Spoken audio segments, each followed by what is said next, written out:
Hello friends, welcome to our channel study for you. So guys, आज के इस video में हम लोग देखने वाले हैं जो आपका दिल्ली पुलिस का एग्ज़ाम होने वाला है 14 नवंबर से लेकर 5 दिसंबर तक। उसके लिए हाल ही के एग्ज़ाम में टीसीएस के द्वारा जितने भी प्रश्न पूछे गए हैं उन सभी प्रश्नों को जो है इस वीडियो में डिस्कस करने वाले हैं। तो जो भी कैंडिडेट्स इस बार दिल्ली पुलिस का एग्ज़ाम देने वाले हैं, मैं आपको 100% ये गारंटी देता हूँ कि आपके दिल्ली पुलिस के एग्ज़ाम में यहाँ से प्रश्न जरूर पूछे जाएंगे। तो वीडियो को जो है लास्ट तक जरूर देखिएगा। और आपसे रिक्वेस्ट करता हूँ, अभी तक आपने मेरे चैनल को अगर सब्सक्राइब नहीं किया है तो दिल्ली पुलिस एग्ज़ाम से रिलेटेड पल पल की अपडेट के लिए जो है चैनल को सब्सक्राइब ज़रूर कर दीजिएगा। और बगल में ही आपको एक बेल आइकन यानी घंटे का निशान भी दिख रहा होगा, तो आप उसे भी जो है ज़रूर प्रेस कर दीजिएगा। तो चलिए वीडियो को स्टार्ट करते हैं। आपका क्वेश्चन आया था कि दक्कन की रानी के रूप में ये जो है किस शहर को जाना जाता है। तो देखिए, दक्कन की रानी के रूप में जो है ये आपका पुणे शहर को जाना जाता है। तो पुणे आपका यहाँ पे करेक्ट आंसर होगा। इसके अलावा मैं आपको बता दूं कि सतपुड़ा की रानी यानी द क्वीन ऑफ सतपुड़ा के नाम से जो है ये आपका पचमढ़ी को जो है वो जाना जाता है। तो ये फैक्ट भी आपको ध्यान में रखना है। नेक्स्ट क्वेश्चन आपका यहाँ पर आया था कि शिक्षा का अधिकार को किस संविधान संशोधन अधिनियम द्वारा जो है स्वतंत्रता के अधिकार का जो है हिस्सा बनाया गया था।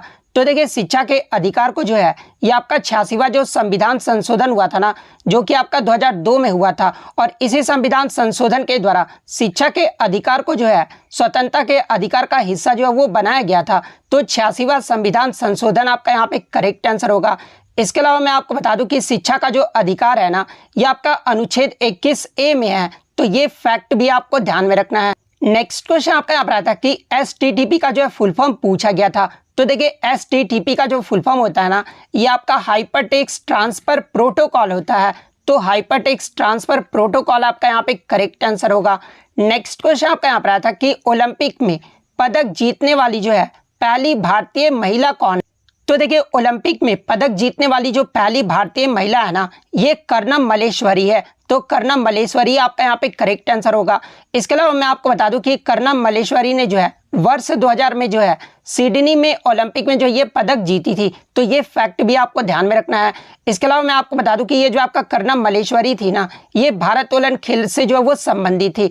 और आपको कमेंट करके जवाब देना है कि 2000 में सिडनी ओलंपिक में जो है कर्णम मल्लेश्वरी ने कौन सा पदक जीता था। ये जो आप कमेंट करके जो है वो जरूर जवाब दीजिएगा। नेक्स्ट क्वेश्चन आपका यहाँ पर आया था कि चौथा खेलो इंडिया यूथ गेम्स ये जो है कहाँ पर आयोजित किया गया था। तो देखिए, खेलो इंडिया यूथ गेम्स का जो आपका चौथा संस्करण हुआ था ना, ये आपका पंचकुला हरियाणा में आयोजित किया गया था। तो हरियाणा आपका यहाँ पे करेक्ट आंसर होगा। इसके अलावा बात कर ले, पांचवा जो संस्करण हुआ खेलो इंडिया यूथ गेम्स का, ये जो है कहाँ पर आयोजित किया गया था। तो देखिए, खेलो इंडिया यूथ गेम्स का जो पांचवा संस्करण है ना, ये आपका मध्य प्रदेश और दिल्ली में आयोजित किया गया था। इसके अलावा मध्य प्रदेश के कितने शहरों में जो है पांचवा संस्करण आयोजित किया गया था। तो ये आपका 8 शहरों में आयोजित किया गया था। तो ये फैक्ट भी आपको ध्यान में रखना है। इसके अलावा बात कर ले, 36वां जो आपका राष्ट्रीय खेल हुआ है ना, यानी नेशनल जो 36वां नेशनल गेम्स हुआ है, जो कि आपका 2022 में हुआ है। और ये जो आपका कहां पर आयोजित किया गया है, तो ये आपका गुजरात के 6 शहरों में जो आपका आयोजित किया गया है। तो ये फैक्ट भी आप ध्यान में रखिएगा। नेक्स्ट क्वेश्चन आपका यहाँ पर आता है कि यूएस ओपन 2022 महिला एकल का जो खिताब है ना, ये किसने जीती है। तो देखिए, महिला एकल 2022 का यूएस ओपन का जो खिताब है ना, ये आपका पोलैंड की ईगा स्विटेक ने जीती है। तो ईगा स्विटेक आपका करेक्ट आंसर होगा। इसके अलावा ईगा स्विटेक ये जो है किस देश की है, तो ये आपका पोलैंड देश की है। अगर बात कर ले यूएस ओपन मेंस विनर यानी पुरुष एकल के विजेता कौन रहे थे, तो ये आपके कार्लोस अल्कराज रहे थे। इसके अलावा विंबलडन की बात कर ले, तो देखिए विंबलडन 2022 में पुरुष एकल के जो विजेता है ना, ये आपके नोवाक जोकोविच रहे हैं। वहीं अगर वुमेन्स की बात कर ले यानी महिला एकल का जो खिताब है ये किसने जीता है, तो ये आपका एलेना राइबकिना ने जो वो जीता है। फ्रेंच ओपन 2022 की बात कर ले, तो इसमें पुरुष एकल का जो खिताब है ये राफेल नडाल ने जीता है। वहीं अगर महिला एकल की बात कर ले, तो ये आपका ईगा स्विटेक ने जो है वो जीती है। ऑस्ट्रेलियन ओपन 2022 की बात कर ले, तो इसके जो पुरुष एकल में विजेता ही आपके राफेल नडाल हैं। और वुमेन अगर महिला एकल की बात कर ले, तो एशले बार्टी जो है ऑस्ट्रेलियन ओपन 2022 की विजेता रही है। तो ये फैक्ट भी आपको ध्यान में रखना है। नेक्स्ट क्वेश्चन आपका यहाँ पर आता है कि भारतीय संविधान के किस भाग में जो है पंचायती व्यवस्था से संबंधित तथ्यों को जो है वो आपका दर्शाया गया है। तो देखिए पंचायती व्यवस्था से संबंधित जो आपके तथ्यों को जो है ना ये आपका भाग 9 में दर्शाया गया है। तो भाग 9 आपका यहाँ पे करेक्ट आंसर होगा। इसके अलावा बात कर ले पंचायती व्यवस्था के बारे में, तो देखिए भारतीय संविधान की जो आपकी 11वीं जो अनुसूची है ना ये आपका पंचायती भाग से जो वो आपका संबंधित है। तो अगर अनुसूची पूछा जाए तो 11वीं अनुसूची से संबंधित है। और आज जो आपका भाग पूछा गया था तो 9वां भाग आपका करेक्ट आंसर होगा। इसके अलावा बात कर ले भारत में पंचायती व्यवस्था की जो शुरुआत है ये कब और किस राज्य में किया गया था। तो देखिए भारत में पंचायती व्यवस्था की जो शुरुआत है ना ये 1959 में राजस्थान के नागौर जिले से जो है इसकी शुरुआत जो है वो की गई थी। इसके अलावा अनुच्छेद 40 और 243 जो है ये आपके पंचायती व्यवस्था से संबंधित है। और 11वीं अनुसूची में आपके जो है टोटल 29 विषयों को जो वो आपका शामिल किया गया है। इसके अलावा पंचायती राज व्यवस्था से जो आपके समिति हैं जैसे कि अशोक मेहता, बलवंत मेहता समिति, सादिक अली समिति, ये सब जो समितियां हैं ना ये आपके पंचायती राज व्यवस्था से संबंधित है। और 73वां जो संविधान संशोधन अधिनियम जो कि आपका 1992 में हुआ था ये भी आपका पंचायती व्यवस्था से जो वो आपका संबंधित है। बात कर ले 73वां संविधान संशोधन ये जो कब लागू हुआ था तो ये आपका 24 अप्रैल 1993 को जो है ये आपका लागू हुआ था। और भारत में प्रत्येक वर्ष जो है 24 अप्रैल को पंचायती राज दिवस के रूप में जो है वो आपका मनाया जाता है। तो ये सारे फैक्ट जो आपको ध्यान में रखना है। नेक्स्ट क्वेश्चन आपका यहाँ पर आया था कि अल नीनो ये जो किस देश में आता है। तो देखिए अल नीनो की बात कर ले तो ये आपका प्रशांत महासागर के भूमध्य क्षेत्र के उस समुद्री घटना का नाम है जो दक्षिण अफ्रीका के पश्चिमी तट पर स्थित इक्वाडोर और पेरू देशों के तटीय समुद्र जल में जो है ये आपके कुछ सालों के अंतराल पर जो ये आपका घटित तो होते रहता है। तो ये जो आपका किस देश में आता है तो पेरू ऑप्शन में दिया गया था। तो पेरू आपका यहाँ पे करेक्ट आंसर होगा। नेक्स्ट क्वेश्चन आपका यहाँ पर आता है कि निम्नलिखित में से कौन सा जो है एक आंतरिक ग्रह नहीं है। तो देखिए अगर आंतरिक ग्रह की बात कर ले तो देखिए आंतरिक ग्रह वह ग्रह होता है जो सूर्य का सबसे निकट होता है, यानी सूर्य के जो सबसे निकट ग्रह होते हैं वो आपके आंतरिक ग्रह होते हैं। और आंतरिक जो ग्रह होते हैं ना ये आपके ज्यादातर चट्टानों से जो है ये आपके बने होते हैं। एग्जाम्पल के तौर पे अगर मैं बात कर लूँ तो बुध, शुक्र, पृथ्वी और मंगल ये सब जो आपके आंतरिक ग्रह हैं। तो इनमें से आपका 3 तो ऑप्शन में दिया गया होगा। इसके अलावा अगर बात कर ले आउटर मोस्ट प्लैनेट यानी बाह्य ग्रह के बारे में तो देखिए आपके जो बाह्य ग्रह होते हैं ना ये आपके जुपिटर, सैटर्न, यूरेनस और नेपच्यून ये सब जो होते हैं आपके बाह्य ग्रह होते हैं। तो ऑप्शन में आपका जुपिटर दिया गया था। तो जुपिटर जो होता है ये आपका आंतरिक ग्रह नहीं बल्कि बाह्य ग्रह होता है। तो जुपिटर आपका यहाँ पे करेक्ट आंसर होगा। नेक्स्ट क्वेश्चन आपका यहाँ पर आता है कि यंग बंग आंदोलन की स्थापना जो है कलकत्ता में किसके द्वारा किया गया था। तो देखिए मैं आपको बता दूं कि यंग बंग आंदोलन की जो स्थापना है ना ये कलकत्ता में हेनरी विवियन डेरोजियो के द्वारा जो वो किया गया था। तो हेनरी विवियन डेरोजियो आपका करेक्ट आंसर होगा। नेक्स्ट क्वेश्चन आपका यहाँ पर आता है कि एप्पल 2 कंप्यूटर जो है ये किस पीढ़ी में बनाया गया था। तो देखिए एप्पल 2 को जो है ये आपका चौथी पीढ़ी में जो है इसे बनाया गया था। तो चौथी पीढ़ी आपका करेक्ट आंसर होगा। नेक्स्ट क्वेश्चन आपका यहाँ पर आता है कि हाल ही में किसने पहली बार जो है चंद्रमा पर जो है वो सोडियम का पता लगाया है।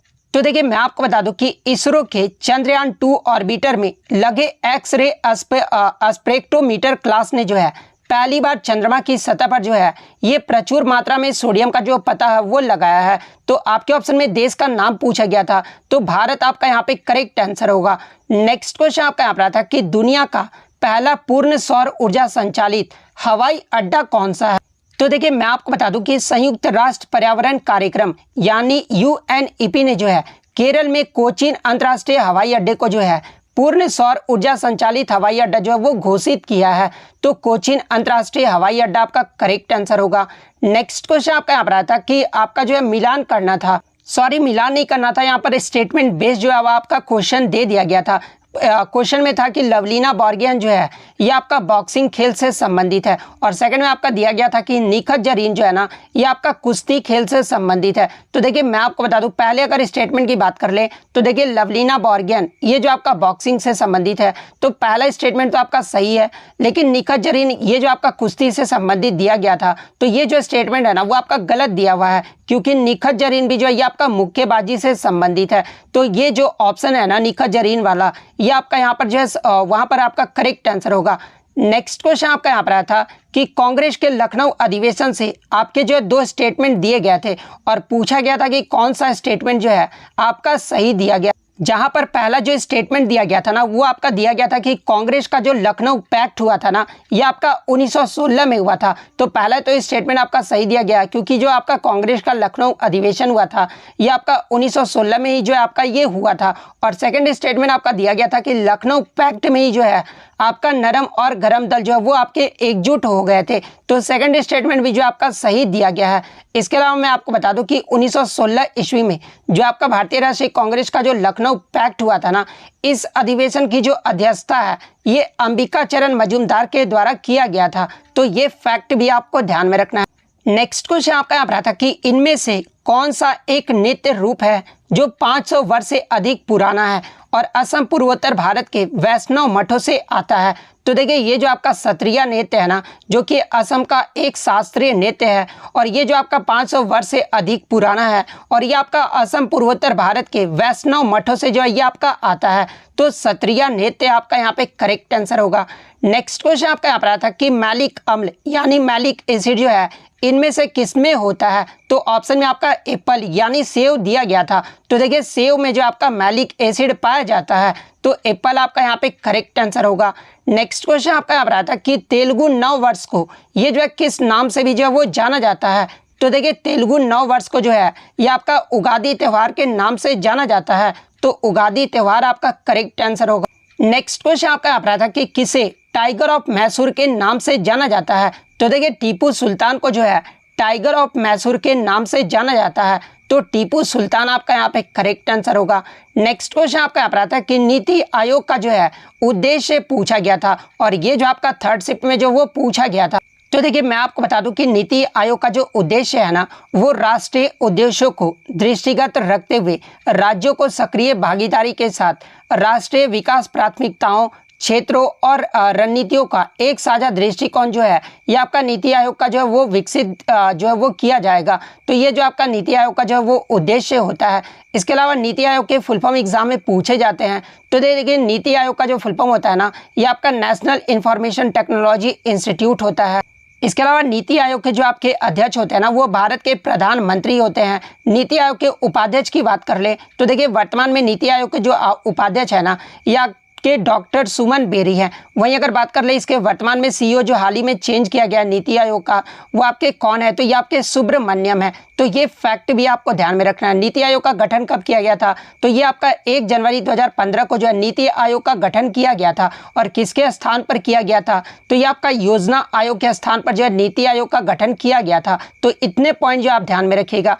नेक्स्ट क्वेश्चन आपका यहाँ पर आता है कि ढिंग एक्सप्रेस ये जो किस खिलाड़ी का उपनाम है। तो देखिए ढिंग एक्सप्रेस के नाम से जो है ये आपका हिमा दास को जाना जाता है। तो हिमा दास आपका करेक्ट आंसर होगा।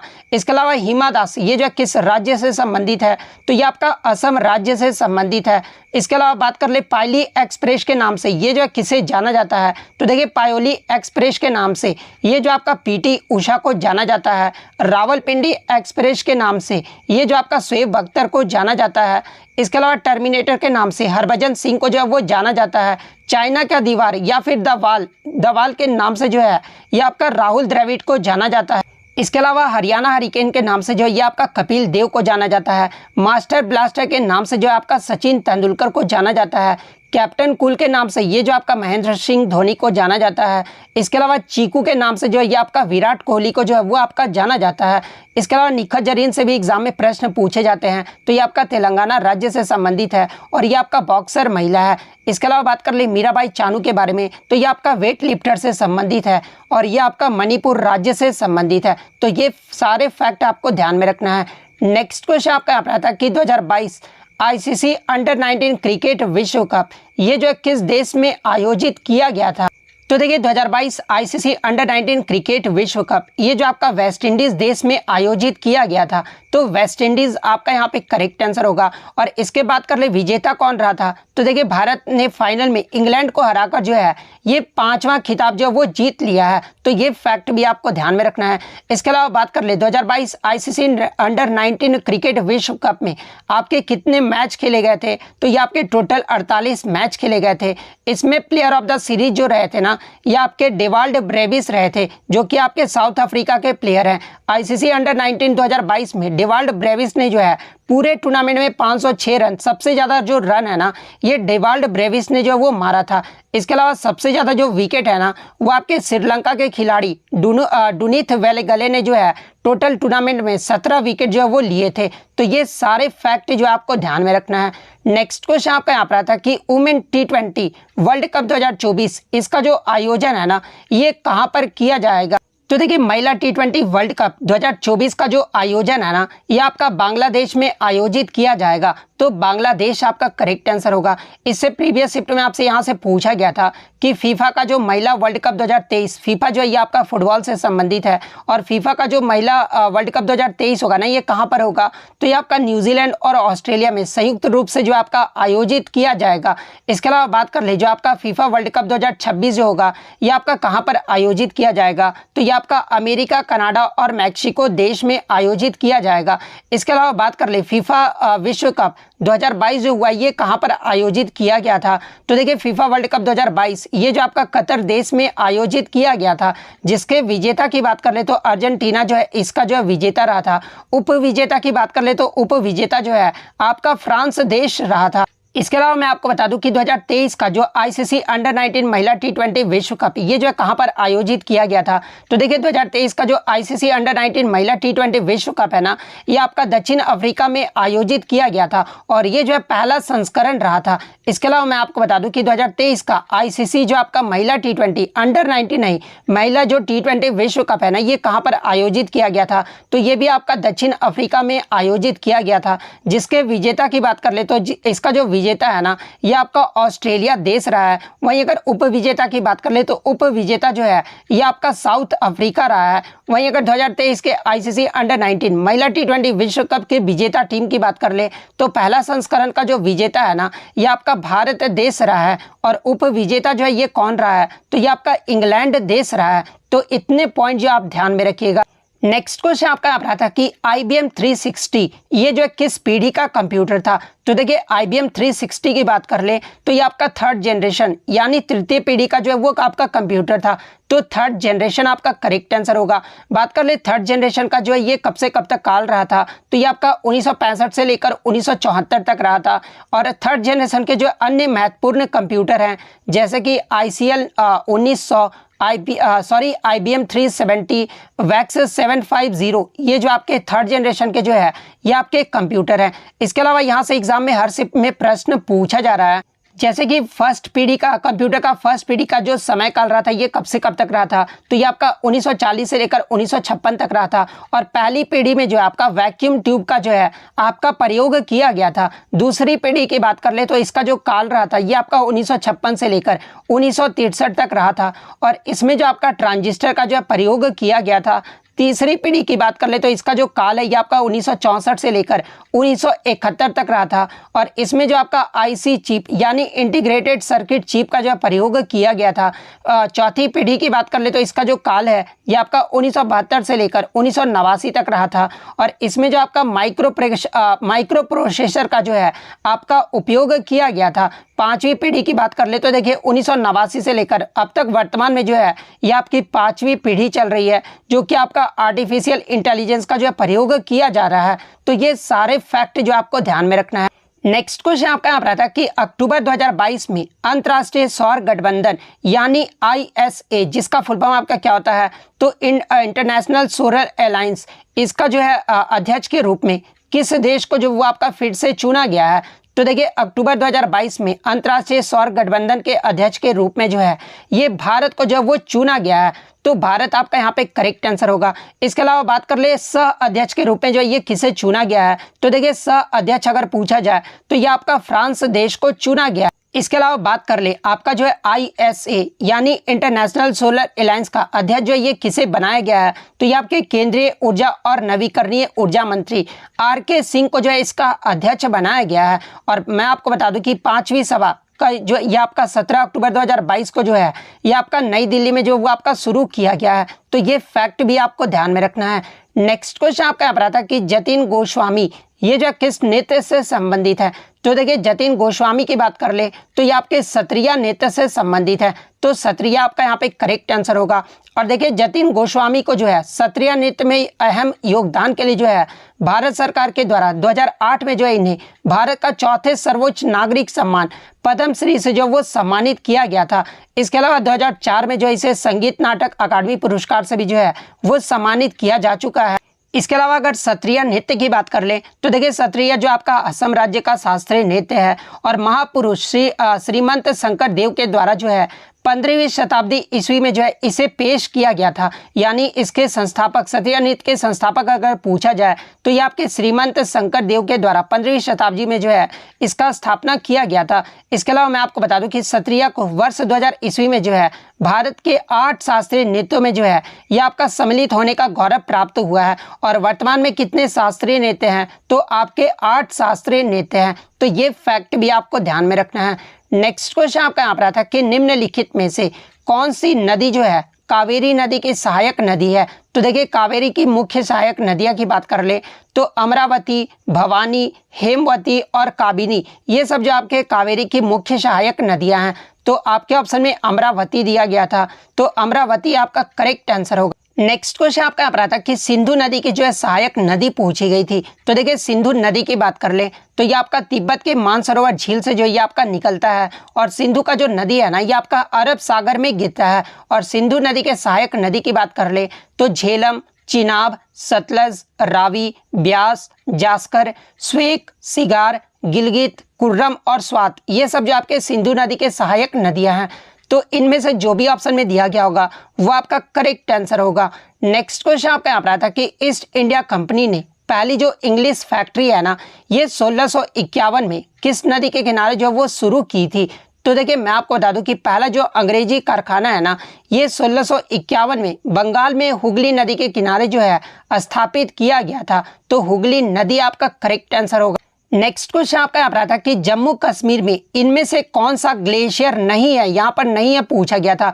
तो देखिए मैं आपको बता दूं कि जम्मू कश्मीर में जो है आपके 5 ग्लेशियर हैं। और वो 5 ग्लेशियर कौन कौन से हैं, तो पहला आपका द्रंग द्रुंग ग्लेशियर है, सेकंड आपका सफद ग्लेशियर है, थर्ड आपका कोलाहोई ग्लेशियर है, फोर्थ आपका थजीवास ग्लेशियर है और फिफ्थ आपका माचोई ग्लेशियर है। तो इनमें से आपका 3 तो ऑप्शन में दिया गया था। इसके अलावा जो चौथा ऑप्शन था ना वो आपका करेक्ट आंसर होगा। नेक्स्ट क्वेश्चन आपका यहाँ पर था कि भूकंप तरंगे ये जो है कौन सी होती है। तो देखिए अगर भूकंप तरंगे की बात कर ले तो ये आपका 3 प्रकार का होता है। और वो 3 प्रकार कौन कौन से हैं, तो P, S तथा L ये जो आपके भूकंप तरंग के जो वो आपके प्रकार होते हैं। जिनमें P तरंग की बात कर ले तो ये आपका ठोस, तरल एवं गैस तीनों माध्यम में जो वो आपका गमन करता है। S तरंग की बात कर ले तो ये आपका केवल ठोस पदार्थों के माध्यम में ही जो है ये आपका गमन कर सकता है। तो आपके ऑप्शन में जो है L दिया गया था, तो L आपका यहाँ पे करेक्ट आंसर होगा।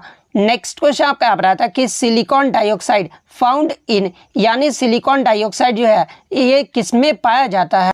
तो देखिए सिलिकॉन डाइऑक्साइड के फॉर्मूले की बात कर ले तो देखिए सिलिकॉन डाइऑक्साइड का जो फॉर्मूला होता है ना ये आपका SiO2 होता है। और देखिए जो आपका सिलिकॉन जो डाइऑक्साइड है ना ये आपका सिलिकॉन और ऑक्सीजन तत्वों से जो ये आपका बना होता है। और सिलिकॉन ऑक्साइड में जो आपके ऑक्साइड जो तत्व होता है ना इसे जो है क्वार्ट्ज के रूप में भी जो वो आपका जाना जाता है। और ये जो आपके अधिकांश विभिन्न प्रकार के जीवित प्राणियों में जो है ये आपके पाए जाते हैं। यानी जो आपके सिलिकॉन जो डाइऑक्साइड होते हैं ना ये आपके विभिन्न प्रकार के जीवित प्राणियों में जो ये आपके पाए जाते हैं। और सिलिका को जो है ये आपका रेत का प्रमुख घटक माना जाता है। यानी सिलिका जो है ये किसका प्रमुख घटक होता है, तो ये आपका सैंड का जो है प्रमुख घटक होता है। तो सैंड आपका यहाँ पे करेक्ट आंसर होगा।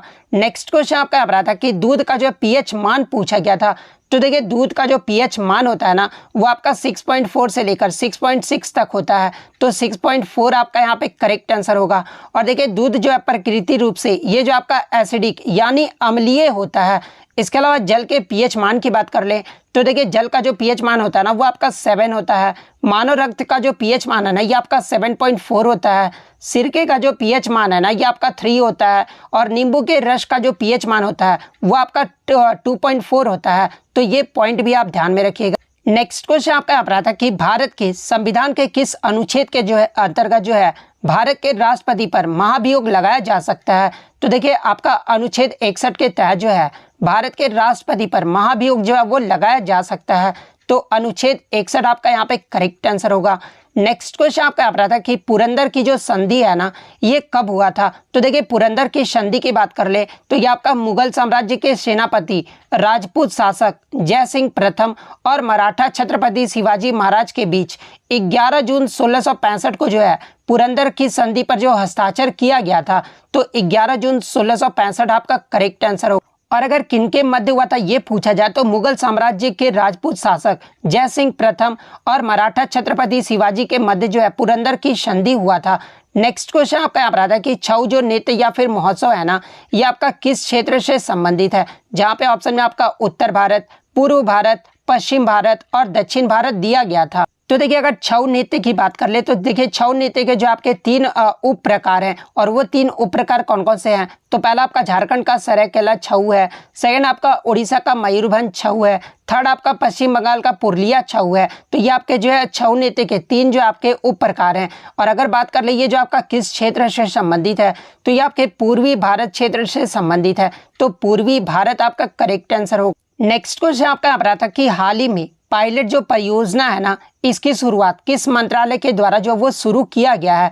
तो देखिए हाल ही में सड़क परिवहन और राजमार्ग मंत्री नितिन गडकरी के द्वारा जो है पायलट परियोजना की शुरुआत की गई है। तो आपका जो है सड़क परिवहन और राजमार्ग मंत्री आपका करेक्ट आंसर होगा। नेक्स्ट क्वेश्चन आपका यहाँ पर आता है कि द बेंच पुस्तक के लेखक कौन है। तो देखिए द बेंच जो पुस्तक है ना ये मेगन मार्कल के द्वारा लिखा गया है। तो मेगन मार्कल आपका करेक्ट आंसर होगा। नेक्स्ट क्वेश्चन आपका यहाँ पर आता है कि तांबा और जस्ता की मिश्र धातु को जो है ये किस धातु के रूप में जाना जाता है। तो देखिए तांबा और जस्ता के मिश्र धातु को जो है ये आपका पीतल धातु के रूप में जाना जाता है। तो पीतल आपका यहाँ पे करेक्ट आंसर होगा।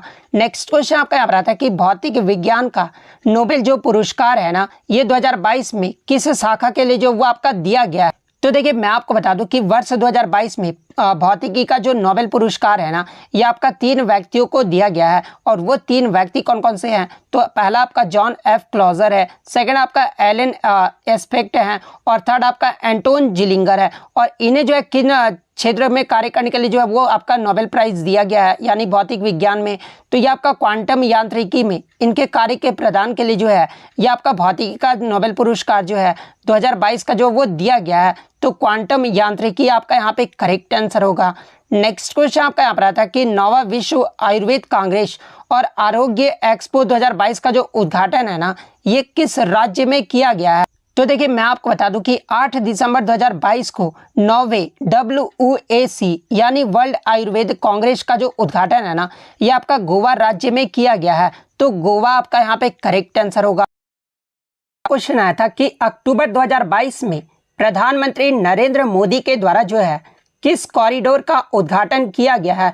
तो देखिए मैं आपको बता दूं कि अक्टूबर 2022 में प्रधानमंत्री नरेंद्र मोदी के द्वारा जो है मध्य प्रदेश राज्य के उज्जैन में जो है महाकाल कॉरिडोर यानी महाकालेश्वर मंदिर कॉरिडोर का जो है उद्घाटन किया गया है। तो महाकालेश्वर मंदिर कॉरिडोर आपका यहाँ पे करेक्ट आंसर होगा। नेक्स्ट क्वेश्चन आपका यहाँ पर आया था कि अंतर्राष्ट्रीय महिला दिवस ये जो है कब मनाया जाता है।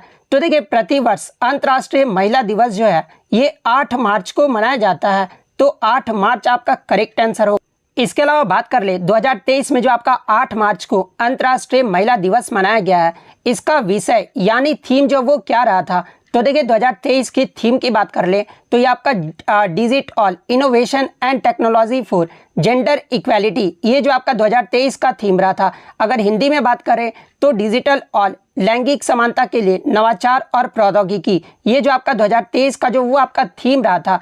इसके अलावा एग्जाम में एक प्रश्न और पूछा जाता है कि भारत में राष्ट्रीय महिला दिवस जो है ये कब मनाया जाता है। तो देखिए मैं आपको बता दूं कि 13 फरवरी 1879 को सरोजनी नायडू के जन्मदिन के अवसर पर जो है भारत में प्रतिवर्ष 13 फरवरी को जो है राष्ट्रीय महिला दिवस मनाया जाता है। तो ये फैक्ट भी आपको ध्यान में रखना है। नेक्स्ट क्वेश्चन आपका यहाँ पर आता है कि चौथा खेलो इंडिया यूथ गेम्स ये जो है कहाँ पर आयोजित किया गया था। तो देखिए खेलो इंडिया यूथ गेम्स के चौथे संस्करण की अगर मैं बात कर लूँ तो ये आपका 2021 में होना था, लेकिन कोविड-19 की वजह से 2021 में ना होकर जो है ये आपका 2022 में पंचकुला हरियाणा में जो है ये आपका आयोजित किया गया था। तो पंचकुला आपका यहाँ पे करेक्ट आंसर होगा। और देखिए मैं आपको बता दूं कि आपके जो है खेलो इंडिया यूथ गेम्स से जो है लगातार प्रश्न पूछे जा रहे हैं। इससे प्रीवियस शिफ्ट में आपसे पूछा गया था कि चौथा जो खेलो इंडिया यूथ गेम्स हुआ था उसमें हरियाणा ने जो है टोटल जो है कितने पदक जीते थे। तो देखिए 2022 के खेलो इंडिया यूथ गेम्स के चौथे संस्करण की अगर मैं बात कर लूं तो इसमें हरियाणा जो है टोटल 137 पदक जीता था, जिसमें 52 गोल्ड, 39 जो था वो आपका सिल्वर था और 46 जो था वो आपका ब्रॉन्ज मेडल हरियाणा के द्वारा जीता गया था। सेकंड पायदान की बात कर ले तो ये आपका महाराष्ट्र राज्य रहा था। महाराष्ट्र ने जो टोटल 125 पदक जीते थे, जिसमें 45 गोल्ड, 40 सिल्वर और 40 जो था वो आपका ब्रॉन्ज मेडल था। तीसरे पायदान की बात कर ले तो तीसरे पायदान पे जो आपका कर्नाटक राज्य रहा था, कर्नाटक ने जो टोटल 67 पदक जीते थे। तो ये फैक्ट भी आपको ध्यान में रखना है। और इससे पहले प्रीवियस शिफ्ट में आपसे पूछा गया था कि जो आपका खेलो इंडिया यूथ गेम्स का जो 5वां संस्करण है ना, ये आपका मध्य प्रदेश के कितने शहरों में आयोजित किया गया था। तो देखिए मैं आपको बता दूं कि 2023 का जो आपका खेलो इंडिया यूथ गेम्स हुआ था इसका जो है 5वां संस्करण हुआ था और ये जो आपका मध्य प्रदेश और दिल्ली में आयोजित किया गया था। और ये जो आपका मध्य प्रदेश के 8 शहरों में और 11 स्थान पर जो है ये आपका आयोजित किया गया था।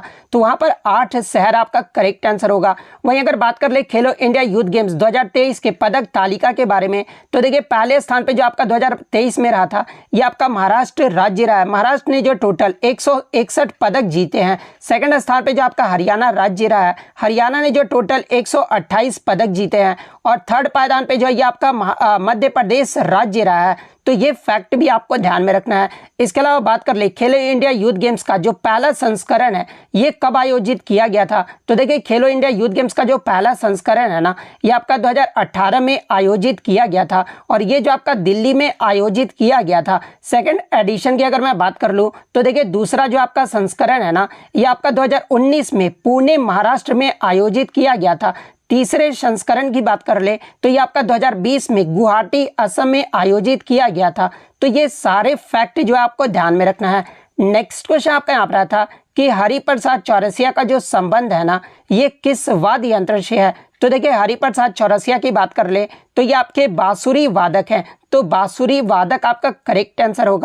इसके अलावा अगर इनके पुरस्कार की बात कर ले तो देखिए हरिप्रसाद चौरसिया को 1984 में जो है संगीत नाटक अकादमी पुरस्कार से सम्मानित किया गया था। 1992 में जो है इन्हें पद्म भूषण पुरस्कार से सम्मानित किया गया था और 2000 ईस्वी में जो है इन्हें पद्म विभूषण पुरस्कार से भी जो है वो सम्मानित किया जा चुका है। तो ये फैक्ट भी आपको ध्यान में रखना है।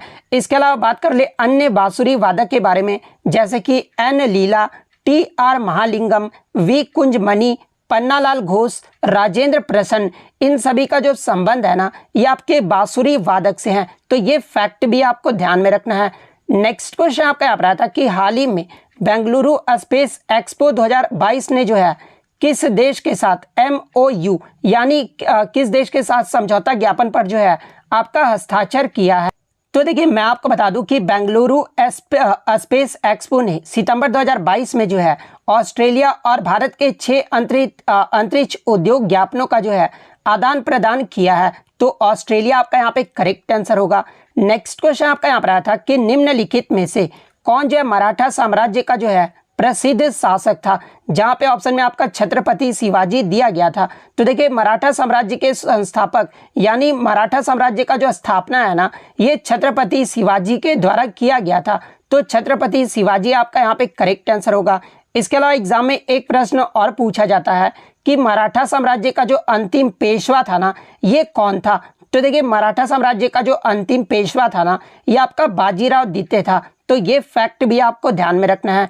नेक्स्ट क्वेश्चन आपका यहाँ पर आया था कि who is the first president of India to be born after independence, यानी स्वतंत्रता के बाद जन्म लेने वाली भारत की पहली जो है राष्ट्रपति कौन बनी है। सॉरी बनी है नहीं, कौन है? तो देखिए मैं आपको बता दूं कि आज़ादी के बाद जन्म लेने वाली जो पहली भारत की जो पहली राष्ट्रपति है ना, ये द्रौपदी मुर्मू है। तो द्रौपदी मुर्मू आपका यहाँ पे करेक्ट आंसर होगा। और देखिए मैं आपको बता दूं कि ये जो आपका द्रौपदी मुर्मू है ना, ये भारत के 15वें और वर्तमान राष्ट्रपति के रूप में जो है वो आपके कार्यरत है। और मैं आपको बता दूं कि ये जो आपका आदिवासी समुदाय से ये जो है आपका राष्ट्रपति बनने वाली ये जो है पहली महिला है।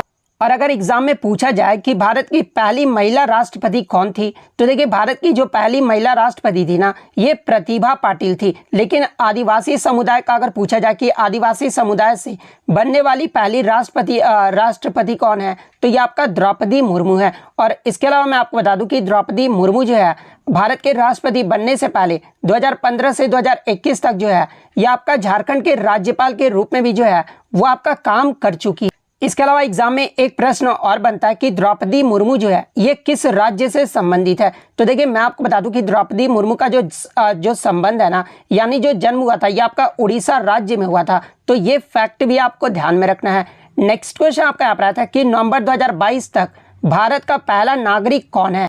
तो देखिए मैं आपको बता दूं कि राष्ट्रपति जो होते हैं ना, ये आपके भारत के प्रथम नागरिक होते हैं। और वर्तमान में भारत के राष्ट्रपति कौन है, तो ये आपके द्रौपदी मुर्मू है, जो कि 15वें नंबर की है। तो आपका राष्ट्रपति ऑप्शन में दिया गया होगा या फिर द्रौपदी मुर्मू दिया होगा, तो इनमें से जो भी दिया होगा वो आपका करेक्ट आंसर होगा।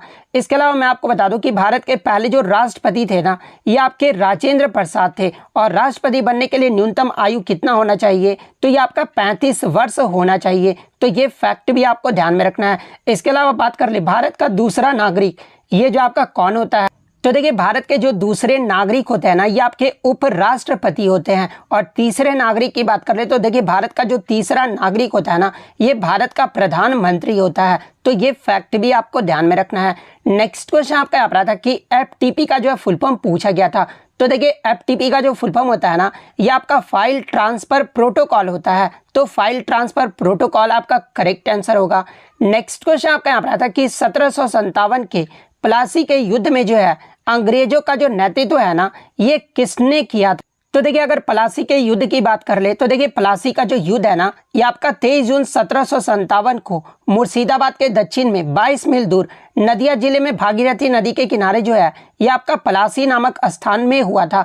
इससे अलावा एग्जाम में पूछा जाता है कि प्लासी का जो युद्ध है ना, ये किस नदी के किनारे हुआ था, तो ये आपका भागीरथी नदी के किनारे हुआ था। और देखिए ये जो आपका प्लासी का युद्ध है ना, ये आपका ब्रिटिश ईस्ट इंडिया कंपनी की सेना और दूसरे और बंगाल के नवाब की सेना के मध्य जो है ये आपका युद्ध लड़ा गया था, जिसमें ब्रिटिश ईस्ट इंडिया कंपनी यानी अंग्रेजों का जो नेतृत्व है ना, ये रॉबर्ट क्लाइव के द्वारा किया गया था। तो रॉबर्ट क्लाइव आपका यहाँ पे करेक्ट आंसर होगा। इसके अलावा बात कर ले बंगाल के नवाब की सेना का नेतृत्व किसने किया था, तो ये मीर जाफर ने किया था। तो ये फैक्ट भी आपको ध्यान में रखना है। और देखिए प्लासी के युद्ध में जो है ब्रिटिश ईस्ट इंडिया कंपनी ने जो है यानी रॉबर्ट क्लाइव ने जो है ये सिराजुद्दौला को जो है वो हरा दिया था। तो ये फैक्ट भी आप ध्यान में रखिएगा। नेक्स्ट क्वेश्चन आपका यहाँ पर आता है कि जब हवा महीन बालू को उड़ाकर ले जाती है और एक किला का जो वो निर्माण करती है, तो उसे जो वो क्या कहा जाता है, तो देखिए इसे जो वो आपका टिब्बा कहा जाता है। तो टिब्बा आपका करेक्ट आंसर होगा। नेक्स्ट क्वेश्चन आपका यहाँ पर था कि the ministry of utmost happiness, ये जो पुस्तक है ना, ये किसके द्वारा लिखा गया है। तो देखिए ये जो आपका the ministry of utmost happiness, ये जो नोबल है ना यानी उपन्यास जो है ना, ये आपका अरुंधति रॉय के द्वारा लिखा गया है। और ये जो है अरुंधति रॉय का दूसरा उपन्यास है। तो अरुंधति रॉय आपका करेक्ट आंसर होगा। बात कर ले इस उपन्यास को जो है कब प्रकाशित किया गया था, तो ये जो उपन्यास है ना, ये आपका 2017 में जो वो प्रकाशित किया गया था। अरुंधति रॉय के पहले उपन्यास की बात कर ले तो देखिए अरुंधति रॉय का जो पहला उपन्यास था ना, ये आपका the God of small things था। और इसी उपन्यास के लिए जो है 1997 में बुकर पुरस्कार से जो है वो सम्मानित किया गया था। एग्जाम में यहाँ से प्रश्न बनता है कि 1997 में अरुंधति रॉय को किस उपन्यास के लिए जो है आपका बुकर पुरस्कार से सम्मानित किया गया था। तो देखिए the God of small things के लिए जो है इन्हें 1997 में बुकर पुरस्कार से सम्मानित किया गया था। नेक्स्ट क्वेश्चन आपका यहाँ पर था कि तेलुगु नववर्ष को किस नाम से भी जो है वो जाना जाता है। तो देखिए तेलुगु नववर्ष को जो है ये आपका उगादी के नाम से भी जो है वो जाना जाता है। तो उगादी आपका यहाँ पे करेक्ट आंसर होगा। और देखिए मैं आपको बता दूं कि उगादी का जो त्यौहार है ना, ये आपका हिंदू कैलेंडर के अनुसार चैत्र महीने के पहले दिन जो है उगादी का त्यौहार मनाया जाता है। इसके अलावा मैं आपको बता दूं कि अलग अलग जगहों पर जो है नव वर्ष को अलग अलग नामों से जाना जाता है। जैसे कि कश्मीरी हिंदू नव वर्ष को जो है यह आपका नवरेह के नाम से जाना जाता है। उड़िया नव वर्ष के पर्व को जो है यह आपका पना संक्रांति के नाम से जाना जाता है। मलयाली नव वर्ष को जो है यह आपका विशु के नाम से जाना जाता है। तमिल नव वर्ष को जो है यह आपका पुथंडू या फिर विरुसा पिरुप्पी के नाम से जो है इसे जाना जाता है। तो ये फैक्ट भी आपको ध्यान में रखना है। नेक्स्ट क्वेश्चन आपका यहाँ पर आता है कि भारत में पूर्वी घाट का जो है सबसे ऊंची चोटी पूछी गई थी। तो देखिए मैं आपको बता दूं कि भारत में पूर्वी घाट का जो सबसे ऊंची चोटी है ना ये आपका जिंदगढ़ा चोटी है, यानी जिंदगढ़ा पीक है। तो जिंदगढ़ा पीक आपका करेक्ट आंसर होगा। बात कर ले जिंदगढ़ा चोटी का जो ऊंचाई कितना है तो ये आपका 1690 मीटर है और ये कहाँ पर स्थित है तो ये आपका आंध्र प्रदेश के विशाखापट्टनम जिले में स्थित है। तो ये फैक्ट भी आपको ध्यान में रखना है। इसके अलावा मैं बता दूं कि बहुत सारे बच्चों ने जब महेंद्रगिरी को मार के आया है तो देखिए मैं आपको बता दूं कि पूर्वी घाट का दूसरा सबसे ऊंची जो चोटी है ना ये आपका महेंद्रगिरी है, ना कि आपका पहली चोटी, ठीक है। तो महेंद्रगिरी की ऊंचाई की बात कर ले तो देखिए इसका जो हाइट है ना वो आपका 1501 मीटर है और ये जो चोटी है ये कहाँ पर स्थित है तो ये आपका उड़ीसा के गजपति जिले में स्थित है। इसके अलावा बात कर ले पश्चिमी घाट का सबसे ऊंची पर्वत चोटी कौन सी है तो देखिए ये जो आपका अनाईमुड़ी जो पीक है ना ये पश्चिमी घाट का सबसे ऊंची पर्वत चोटी है और ये जो आपका केरल राज्य में स्थित है। और अगर इसके ऊंचाई की बात कर ले तो 2695 मीटर जो है अनाईमुड़ी का जो वो ऊंचाई है। तो ये फैक्ट भी आपको ध्यान में रखना है। नेक्स्ट क्वेश्चन आपका यहाँ पर आता कि इनमें से कौन सा जो है 7वीं अनुसूची में राज्य सूची का हिस्सा है। तो देखिए मैं आपको बता दूं कि भारतीय संविधान की 7वीं अनुसूची में जो है आपके 3 सूचियां जो है वो शामिल है और 3 सूचियां कौन कौन सी है तो पहला आपका संघ सूची है, सेकंड आपका राज्य सूची है और थर्ड आपका समवर्ती सूची है। संघ सूची की बात कर ले तो देखिए संघ सूची में आपके जो है टोटल 97 विषय जो है पहले थे, यानी 97 सब्जेक्ट जो है पहले थे। वर्तमान की बात कर ले तो संघ सूची में जो है आपके टोटल अभी वर्तमान में 100 विषय हैं और देखिए राज्य सूची में जो है वर्तमान में 61 विषय यानी 61 सब्जेक्ट है और इससे पहले जो है राज्य सूची में आपके 66 जो है वो आपके विषय हुआ करते थे। इसके अलावा समवर्ती सूची की बात कर ले तो देखिए समवर्ती सूची में जो आपके 52 विषय जो वो आपके शामिल है। तो ये फैक्ट भी आपको ध्यान में रखना है। और देखिए आपके ऑप्शन में जो है डाक विभाग, भारतीय रेलवे, ये 2 ऑप्शन जो है बच्चों के द्वारा मिले हैं। तो देखिए डाक विभाग और भारतीय रेलवे जो है ये आपका संघ सूची के अंतर्गत आता है, तो ये तो आपका राज्य सूची में नहीं आएगा। इसके अलावा 2 ऑप्शन अगर आपको याद है तो आप कमेंट करके जो है बता दीजिए। नेक्स्ट क्वेश्चन आपका यहाँ पर आता है कि व्यापार करने के लिए किस सॉफ्टवेयर का जो है प्रयोग किया जाता है। तो देखिए मैं आपको बता दूं कि लेखांकन, बजट, बिक्री, पूर्वानुमान, वित्तीय विश्लेषण और वैज्ञानिक क्षेत्रों में कार्य करने के लिए जो है यह आपका स्प्रेडशीट सॉफ्टवेयर का प्रयोग किया जाता है। तो स्प्रेडशीट सॉफ्टवेयर आपका करेक्ट आंसर होगा। नेक्स्ट क्वेश्चन आपका यहाँ पर आया था कि यदि BMI यानी बॉडी मास इंडेक्स 18.5 है तो WHO के अनुसार उसे क्या कहेंगे। तो देखिए अगर किसी का बॉडी मास इंडेक्स 18.5 है ना तो वर्ल्ड हेल्थ ऑर्गेनाइजेशन के अनुसार उसे जो है अंडरवेट कहा जाता है। तो अंडरवेट आपका करेक्ट आंसर होगा। देखिए एक क्वेश्चन जो है बच्चों के द्वारा मिला था जो कि मैं टाइप करना भूल गया हूँ। एक आपका जो था ना वो आपका मैच द फॉलोइंग से था, ठीक है, जिसमें आपके खेल के जो वो आपके शब्द दिए गए थे, जिसमें 2 शब्द जो है बच्चों के द्वारा मुझे मिला। एक जो शब्द पूछा गया था ना कि ये जो आपका ईगल जो टर्म है ना ये किस खेल से संबंधित है। तो देखिए अगर ईगल के टर्म की बात कर ले तो ये आपका गोल्फ खेल से संबंधित है।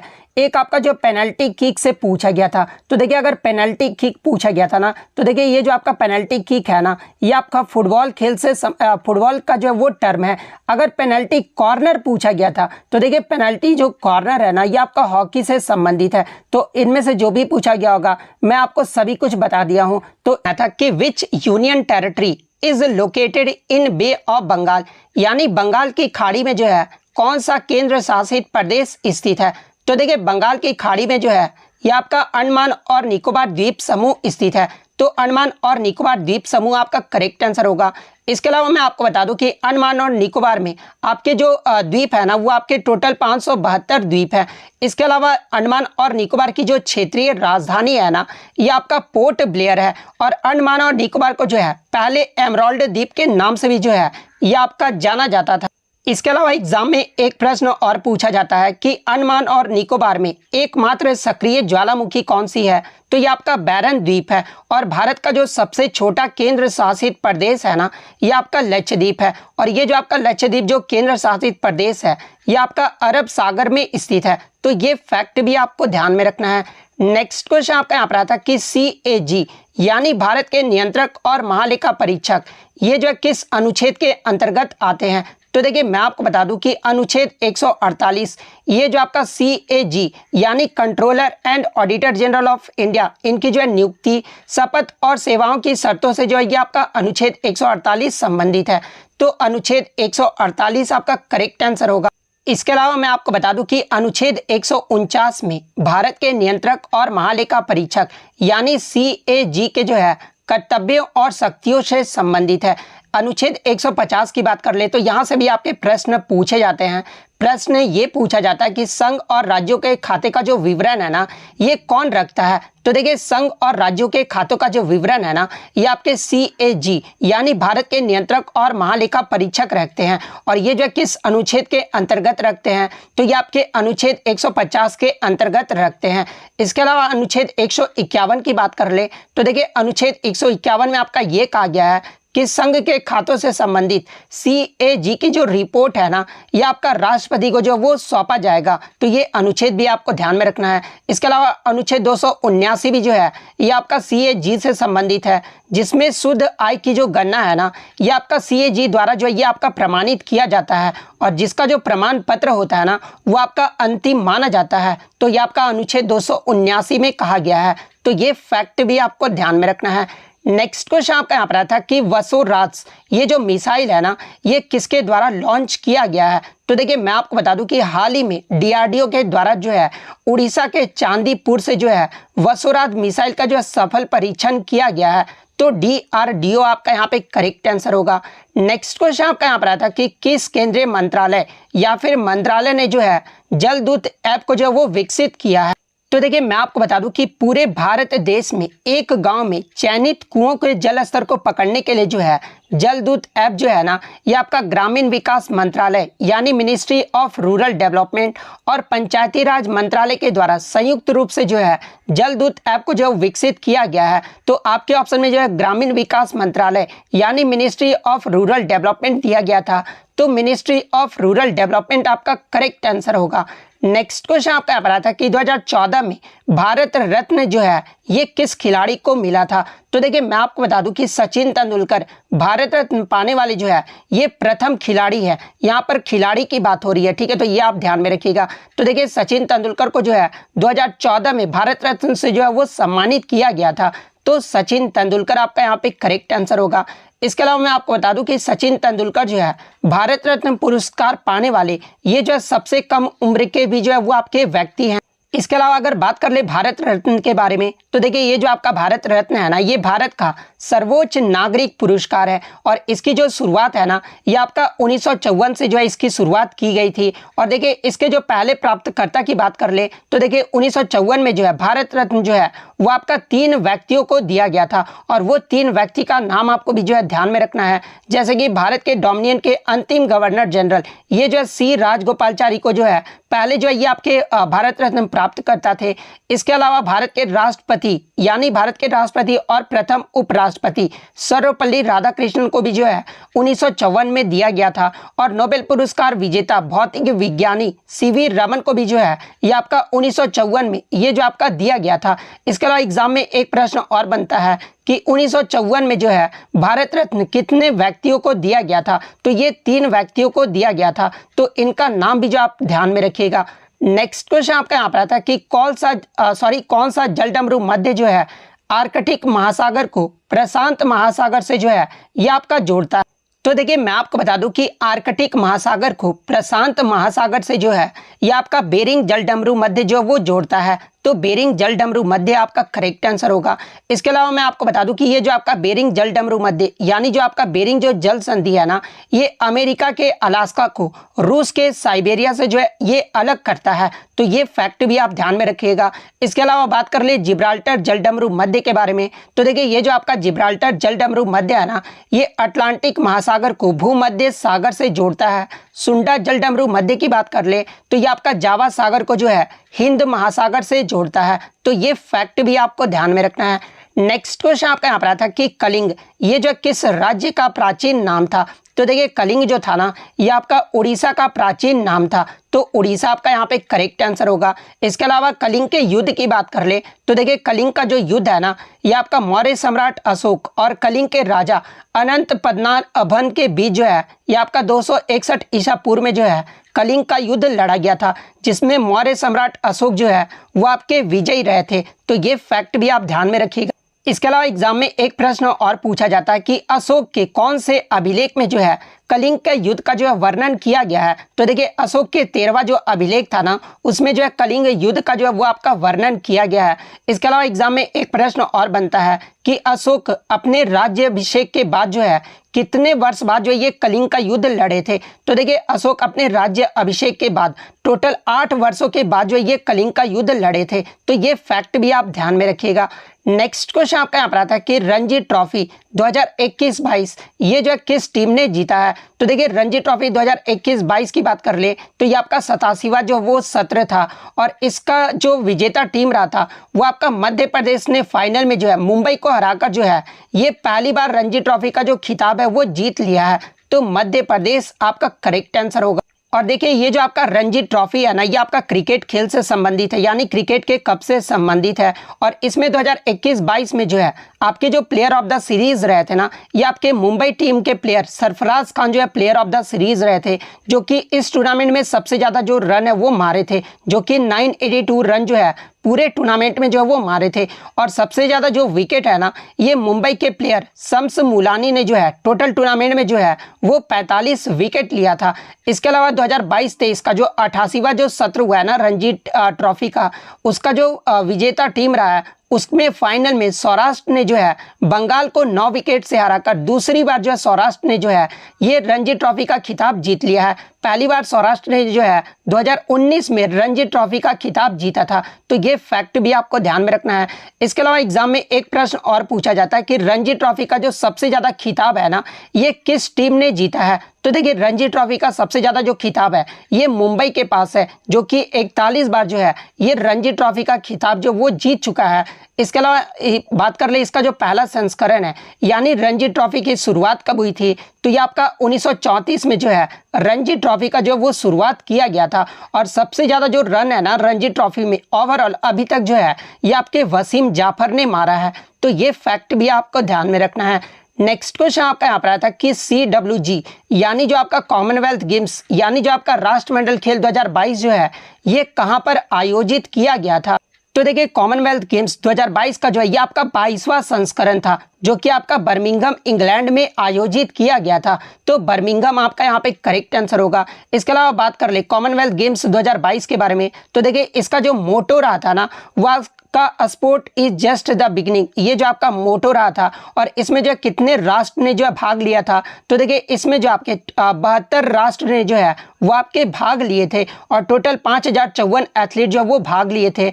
इसके अलावा बात कर ले 2022 के राष्ट्रमंडल खेल में आपके जो कितने इवेंट्स हुए थे। तो देखिए इसमें जो आपके टोटल 280 इवेंट्स करवाए गए थे और कितने खेल हुए थे। तो ये आपके 20 खेल जो वो खेले गए थे। तो ये फैक्ट भी आपको ध्यान में रखना है। इसके अलावा पदक तालिका की बात कर ले तो देखिए 2022 में जो पहले पायदान पे आपका रहा है कॉमनवेल्थ गेम्स में वो आपका ऑस्ट्रेलिया देश रहा है। ऑस्ट्रेलिया ने जो टोटल 178 पदक जीते हैं। सेकंड स्थान पे जो आपका इंग्लैंड देश रहा है और थर्ड स्थान पे आपका कनाडा देश रहा है। वहीं अगर भारत के पायदान की बात कर ले तो देखिए कॉमनवेल्थ गेम्स में भारत ने जो टोटल 61 पदक जीते हैं, जिसमें 22 गोल्ड, 16 सिल्वर और 23 जो था वो आपका ब्रॉन्ज मेडल था। तो ये फैक्ट भी आपको ध्यान में रखना है। इसके अलावा बात कर ले 2018 का जो राष्ट्रमंडल खेल हुआ था, यानी जो आपका 21वां जो संस्करण हुआ था ना, ये आपका 2018 में आयोजित किया गया था, जो कि आपका गोल्ड कोस्ट ऑस्ट्रेलिया में आयोजित किया गया था। और ये बात कर ले पहला जो राष्ट्रमंडल खेल है ये कब हुआ था और कहां पर हुआ था। तो देखिए पहला जो राष्ट्रमंडल खेल है ना, ये आपका 1930 में कनाडा के हैमिल्टन शहर में जो है ये आपका आयोजित किया गया था। इसके अलावा एग्जाम में एक प्रश्न और बनता है कि भारत में कितनी बार जो है अब तक राष्ट्रमंडल खेलों का जो आयोजन है वो किया गया है। तो देखिए भारत में अब तक जो है एक बार जो है आपका राष्ट्रमंडल खेलों का आयोजन किया गया है। और कब किया गया था, तो ये आपका वर्ष 2010 में दिल्ली में जो है ये आपका आयोजित किया गया था। तो ये फैक्ट भी आपको ध्यान में रखना है। नेक्स्ट क्वेश्चन आपका यहाँ पर आता है कि सोडियम का जो है परमाणु द्रव्यमान यानी एटॉमिक मास जो है वो पूछा गया था। तो देखिए सोडियम का जो एटॉमिक मास होता है ना वो आपका 23 ग्राम पर मोल होता है। तो 23 ग्राम पर मोल आपका करेक्ट आंसर होगा। वहीं अगर सोडियम के सिंबल की बात कर ले तो देखिए सोडियम का जो सिंबल होता है ना वो आपका Na होता है। और इसके एटॉमिक नंबर यानी परमाणु संख्या की बात कर ले तो देखिए सोडियम का जो परमाणु संख्या होता है ना वो आपका 11 होता है। और सोडियम जो है किस प्रकार का मेटल है, तो ये आपका अल्कली मेटल है यानी क्षार धातु है। तो ये फैक्ट भी आपको ध्यान में रखना है।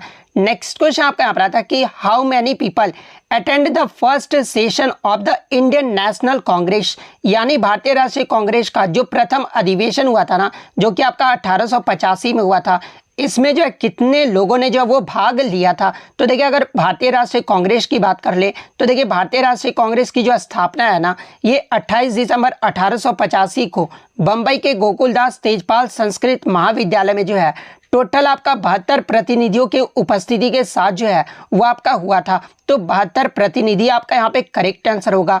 इसके अलावा बात कर ले आईएनसी के जो संस्थापक यानी महासचिव जनरल सेक्रेटरी कौन थे। तो देखिए जो आपका भारतीय राष्ट्रीय कांग्रेस के जो आपके संस्थापक थे ना ये आपके A.O. ह्यूम थे। और इसके जो पहले अधिवेशन की अध्यक्षता जो ये किसने की थी, तो देखिए इसके जो पहले अध्यक्ष जो नियुक्त किए गए थे ना ये व्योमेश चंद्र बनर्जी को नियुक्त किया गया था। तो ये फैक्ट भी आपको ध्यान में रखना है। और पहला अधिवेशन कहाँ पर हुआ था, तो ये आपका जो है कलकत्ता में जो आपका अधिवेशन जो वो किया गया था। सॉरी यहाँ पे माफ कीजिएगा कि जो पहला अधिवेशन है ना ये आपका बंबई में आयोजित किया गया था, लेकिन जो ये आपके व्योमेश चंद्र बनर्जी थे ना ये कलकत्ता से थे। तो ये फैक्ट आप ध्यान में रखिएगा। इसके अलावा एग्जाम में एक प्रश्न और पूछा जाता है कि भारतीय राष्ट्रीय कांग्रेस की स्थापना के समय भारत का जो गवर्नर जनरल था ना ये कौन था। तो देखिए भारतीय राष्ट्रीय कांग्रेस की जो अब स्थापना की गई थी उस समय भारत का जो गवर्नर जनरल था ना ये आपका लॉर्ड डफरिन था, जो कि 1884 से 1888 तक जो है ये भारत का गवर्नर जनरल रहा था। तो लॉर्ड डफरिन ये नाम भी आपको ध्यान में रखना है। नेक्स्ट क्वेश्चन आपका यहाँ पर था कि which is the floating lake in India, यानी भारत की जो है एकमात्र तैरता हुआ झील जो है ये कौन सा है। तो देखिए भारत का जो तैरता हुआ झील है ना ये आपका लोकटक झील है, जो कि आपका मणिपुर के बिशुनपुर जिले में स्थित है। तो लोकटक झील आपका यहाँ पे करेक्ट आंसर होगा। इसके अलावा बात कर ले लोकटक झील के बारे में तो देखिए ये जो आपका पूर्वोत्तर भारत का मीठे पानी का जो सबसे बड़ी झील है। तो ये फैक्ट भी आपको ध्यान में रखना है। अगर एग्जाम में पूछा जाए कि पूर्वोत्तर भारत का मीठे पानी की सबसे बड़ी झील कौन सी है तो ये आपका लोकटक झील है। इसके अलावा एग्जाम में अगर पूछा जाए कि भारत के मीठे पानी की सबसे बड़ी झील, यहाँ पर पूर्वोत्तर ना देकर भारत के मीठे पानी की सबसे बड़ी झील अगर पूछा जाए तो ये आपका उलर झील है, जो कि आपका जम्मू कश्मीर में स्थित है। तो ये फैक्ट भी आपको ध्यान में रखना है। नेक्स्ट क्वेश्चन आपका यहाँ पर था कि दिल्ली में हुमायूं का जो मकबरा है ना ये किसने बनवाया था। तो देखिए दिल्ली में हुमायूं का जो मकबरा है ना ये हुमायूं की विधवा बेगम हमीदा बानो बेगम के द्वारा जो वो आपका बनवाया गया था। तो हमीदा बानो बेगम आपका यहाँ पे करेक्ट आंसर होगा। और इनकी जो मृत्यु के बाद 14 साल बाद जो है 1569-70 में जो है 1.5 मिलियन रुपए के लागत से जो है हुमायूं का मकबरा जो वो आपका बनवाया गया था। तो ये फैक्ट भी आपको ध्यान में रखना है। और हुमायूं के मकबरे के वास्तुकार एग्जाम में पूछा जाता है तो देखिए इसके जो वास्तुकार थे ना ये आपके मिराक मिर्जा खियाद थे। तो इनका नाम भी आप ध्यान में रखिएगा। नेक्स्ट क्वेश्चन आपका यहाँ पर आया था कि how many holes are there in a shehnai, यानी शहनाई में जो है ये आपके कितने छेद होते हैं। तो देखिए शहनाई की बात कर ले तो इसमें जो आपका 6 से 8 छेद होते हैं, तो 6 से 8 आपका यहाँ पे करेक्ट आंसर होगा। इसके अलावा मैं आपको बता दूं कि उस्ताद बिस्मिल्लाह खान को जो है शहनाई वाद्य यंत्र को लोकप्रिय बनाने का जो वो श्रेय दिया जाता है। तो अगर एग्जाम में पूछा जाए कि उस्ताद बिस्मिल्लाह खान ये जो है किस वाद्य यंत्र से संबंधित है, तो ये आपके शहनाई वाद्य यंत्र से जो है आपके संबंधित है। नेक्स्ट क्वेश्चन आपका यहाँ पर आता है कि who has one 2022 FIH mains goalkeeper of the year, यानी FIH 2022 का मेंस यानी पुरुष में जो है गोलकीपर ऑफ द ईयर ये जो है किसे चुना गया है। तो देखिए 2022 की बात कर ले तो ये आपके PR श्रीजेश को जो है mains goalkeeper of the year का जो अवार्ड है वो दिया गया है। तो PR श्रीजेश आपका करेक्ट आंसर होगा। वहीं अगर महिला की बात कर ले तो महिला में जो ये आपका सविता पूनिया को दिया गया है। तो ये फैक्ट भी आपको ध्यान में रखना है। नेक्स्ट क्वेश्चन आपका यहाँ पर आता है कि best actor film fair awards 2022, यानी 2022 में जो है सर्वश्रेष्ठ अभिनेता का जो अवार्ड है ना ये किसे मिला है। तो देखिए मैं आपको बता दूं कि 67वें जो फिल्म फेयर अवार्ड्स 2022 में जो कि आपका मुंबई में आयोजित किया गया था, और इसमें जो बेस्ट एक्टर का जो अवार्ड है ना ये रणवीर सिंह को दिया गया है। तो रणवीर सिंह आपका यहाँ पे करेक्ट आंसर होगा। वहीं अगर बेस्ट एक्ट्रेस की बात कर ले तो देखिए बेस्ट एक्ट्रेस का जो अवार्ड है ना ये आपका कृति सैनन को जो वो आपका दिया गया है। इसके अलावा बात कर ले बेस्ट मूवी का जो अवार्ड है ये किसे दिया गया है। तो देखिए बेस्ट फिल्म का जो अवार्ड है ना ये आपका शेरशाह मूवी को दिया गया है। इसके अलावा बात कर ले बेस्ट डायरेक्टर का अवार्ड ये जो है किसे दिया गया है। तो देखिए बेस्ट डायरेक्टर का जो अवार्ड है ना ये आपके शेरशाह मूवी के लिए विष्णुवर्धन को जो वो आपका दिया गया है। तो इनका नाम भी जो आपको ध्यान में रखना है। नेक्स्ट क्वेश्चन आपका यहाँ पर आता है कि search unemployment in which a person is removed from his job is known as which unemployment, यानी बेरोजगारी की खोज जिसमें एक व्यक्ति को जो है उसकी नौकरी से निकाल दिया जाता है, उस प्रकार के बेरोजगारी को जो है किस रूप में जाना जाता है। तो देखिए ऐसी बेरोजगारी जिसमें एक व्यक्ति को जो है उसकी नौकरी से जो वो निकाल दिया जाता है, ऐसी बेरोजगारी को जो है आपका स्ट्रक्चरल अनएम्प्लॉयमेंट यानी संरचनात्मक बेरोजगारी जो है वो कहा जाता है। तो संरचनात्मक बेरोजगारी आपका यहाँ पे करेक्ट आंसर होगा। Next question